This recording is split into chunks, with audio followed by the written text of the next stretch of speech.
नमस्कार, बुलेटिन में स्वागत है आप सभी का। आपके साथ मैं हूं जीनत सिद्दीकी। शुरुआत खबरों की करेंगे। केंद्र ने पंजाब कैडर के 1989 बैच के आईपीएस अधिकारी पराग जैन को रिसर्च एंड एनालिसिस विंग यानी कि रॉ का नया प्रमुख नियुक्त किया है। वो रवि सिन्हा की जगह लेंगे। रवि सिन्हा का मौजूदा कार्यकाल 30 जून को खत्म हो रहा है। पराग जैन का कार्यकाल 2 साल का होगा। वो 1 जुलाई 2025 तक के निश्चित कार्यकाल के लिए इस पद पर रहेंगे। पराग जैन को खुफिया हलकों में सुपर जासूस के तौर पर भी जाना जाता है। उनके नाम का ऐलान होते ही पड़ोसी मुल्क पाकिस्तान में दहशत है। खासकर असीम मुनीर की टेंशन बढ़ गई है, जो कि इन दिनों सिर्फ और सिर्फ आतंकवाद को सीमा पर बढ़ावा दे रहे हैं। रिपोर्ट।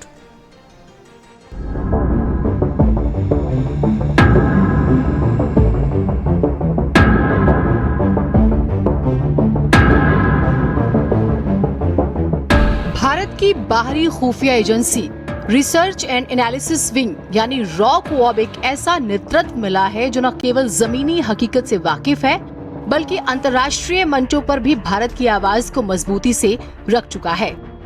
1989 बैच के पंजाब कैडर के आईपीएस अधिकारी पराग जैन को नरेंद्र मोदी सरकार ने रॉ का नया प्रमुख नियुक्त किया है। पराग जैन 30 जून को रिटायर्ड हो रहे रवि सिन्हा की जगह लेंगे।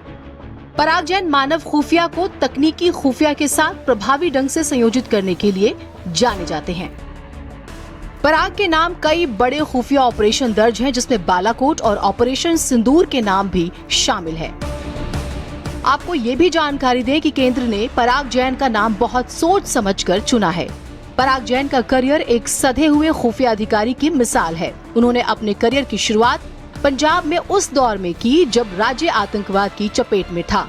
भटिंडा, मानसा, होशियारपुर जैसे संवेदनशील जिलों में उन्होंने ऑपरेशन की जिम्मेदारियां निभाई। बाद में वो चंडीगढ़ के एसएसपी और लुधियाना के डीआईजी भी रहे हैं। पराग जैन को सुपर जासूस भी खुफिया हलकों में कहा जाता है।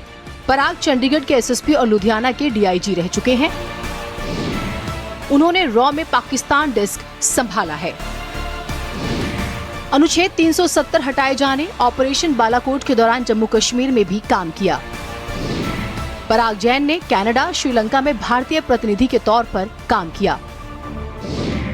कनाडा में पोस्टिंग के दौरान उन्होंने वहां खालिस्तान समर्थकों को चुनौती दी।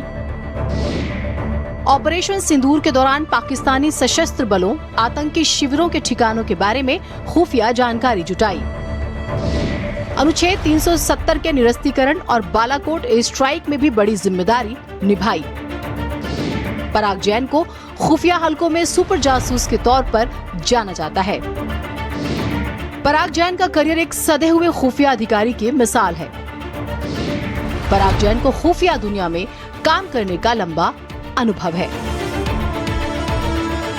माना जा रहा है कि केंद्र सरकार ने वक्त की नजाकत और जरूरत को समझते हुए पराग जैन के नाम को चुना है। खासकर पहलगाम आतंकी हमले के बाद माहौल बहुत बदल गया। जो लोग पड़ोसी मुल्क की फितरत को जानते हैं, वो ये जरूर जानते हैं कि पाकिस्तान के फील्ड मार्शल असीम मुनीर भारत के खिलाफ सीमा पर आतंकवाद को प्राथमिकता दे रहे हैं। ऐसे में रॉ की भूमिका और भी ज्यादा अहम हो जाती है। ब्यूरो रिपोर्ट, भारत समाचार।